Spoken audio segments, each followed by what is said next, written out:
नमस्कार, स्वागत है आप सभी का स्वरमय टाइम्स में। आपके साथ मैं हूं सृष्टि। अगले साल लोकसभा चुनाव होने वाले हैं, जिसके लिए सभी बड़े दल अपनी अपनी तैयारियों में लगे हुए हैं। कल जहां विपक्षी एकता बैठक हुई और यूपीए का नाम बदलकर इंडिया रख दिया गया, वहीं एनडीए की भी एक बैठक हुई जिसमें भाजपा ने कई छोटी बड़ी 38 पार्टियों को शामिल किया, जिससे साफ जाहिर होता है कि दोनों गठबंधन अपनी जोरदार तैयारियों में है। तो आइए सबसे पहले बात कर लेते हैं एनडीए की। एनडीए का मतलब नेशनल डेमोक्रेटिक अलायंस यानी राष्ट्रीय जनतांत्रिक गठबंधन है, जिसे 1998 में लाल कृष्ण आडवाणी और अटल बिहारी वाजपेयी ने मिलकर बनाया था। और इसके ही दम पर 1998 से लेकर 2004 तक भाजपा केंद्र में सरकार चलाने में कामयाब रही। बात 1998 की है, जब देश में लोकसभा चुनाव का दौर था। जोर शोर से इसकी तैयारियां चल रही थी। कांग्रेस ने पूरा दमखम लगा दिया था, लेकिन वहीं इधर विपक्षी दल अलग थलग पड़े थे और उस दौरान विपक्षी दलों को एकजुट करने की जिम्मेदारी अटल बिहारी वाजपेयी और लाल कृष्ण आडवाणी ने उठाई।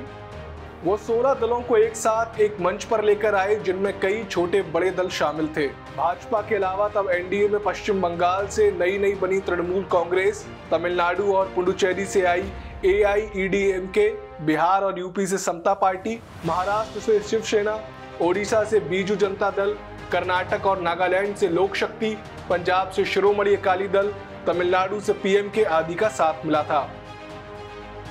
और कुल मिलाकर 16 दल एक साथ मिलकर चुनाव लड़े, जिससे एनडीए के खाते में 261 सीटें आ गईं, जिसमें भाजपा ने सबसे ज्यादा 182 सीटें जीती थी।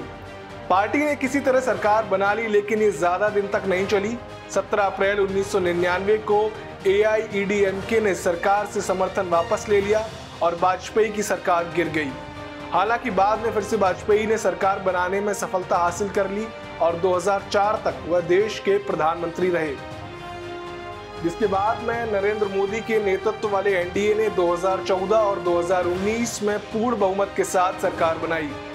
आपको बता दें कि जब 2013 में बीजेपी ने प्रधानमंत्री पद के उम्मीदवार के लिए नरेंद्र मोदी के नाम का ऐलान किया, तब एनडीए के साथ 23 पार्टियां थीं। चुनाव में बीजेपी ने अकेले 282 सीटें जीती, तो एनडीए ने कुल 336 सीटों पर जीत हासिल की।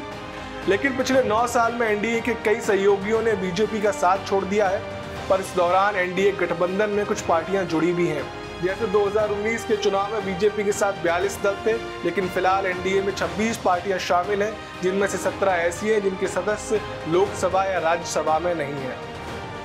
ओवरऑल ये कह सकते हैं कि भले ही कई बड़ी पार्टियों ने एनडीए से दूरी बना ली हो, लेकिन अभी भी बीजेपी के पास काफी ताकत है और इसी ताकत से लड़ने के लिए यूपीए ने खुद को ट्रांसफॉर्म करके इंडिया कर लिया है। असल में 26 विपक्षी दलों की अभी जो रीसेंट मीटिंग हुई है, उसमें ये डिसीजन लिया गया है कि इस विपक्षी गठबंधन का एक नाम होना चाहिए। पहले तो ये समझा जा रहा था कि विपक्षी गठबंधन का नाम यूपीए ही रह सकता है, लेकिन शाम होते होते ये क्लियर हो गया कि एनडीए के सामने अगले चुनाव में अब इंडिया लड़ेगा। आई से इंडियन, एन से नेशनल, डी से डेवलपमेंट, आई से इंक्लूसिव और ए से अलायंस होगा।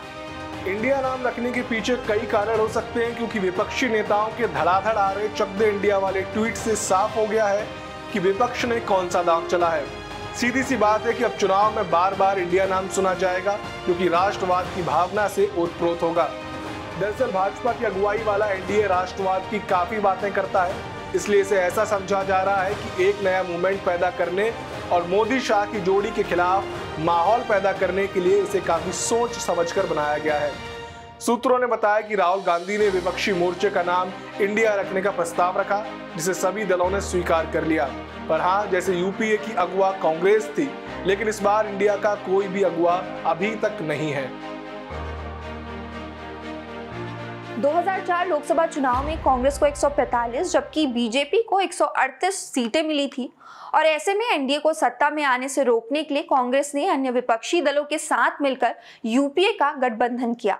यूपीए के गठन में कांग्रेस की तत्कालीन अध्यक्ष सोनिया गांधी, सीपीएम के दिवंगत महासचिव हरिकिशन सिंह सुरजीत की अहम भूमिका रही। तब विपक्षी दलों को कांग्रेस के साथ लाने का जिम्मा हरकिशन सिंह सुरजीत ने उठाया था। बता दें कि 2004 में यूपीए गठबंधन के समय कांग्रेस को 14 पार्टियों ने समर्थन दिया था और कॉमन मिनिमम प्रोग्राम के तहत यह गठबंधन बना था। लेकिन अब यूपीए इंडिया बन चुकी है, समीकरण बदल चुके हैं और भारत की राजनीति में क्या होगा?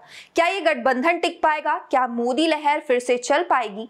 एनडीए का एजेंडा क्या रहेगा? ये आने वाला वक्त ही बताएगा। तब तक ले देखते रहिए स्वरमय टाइम्स।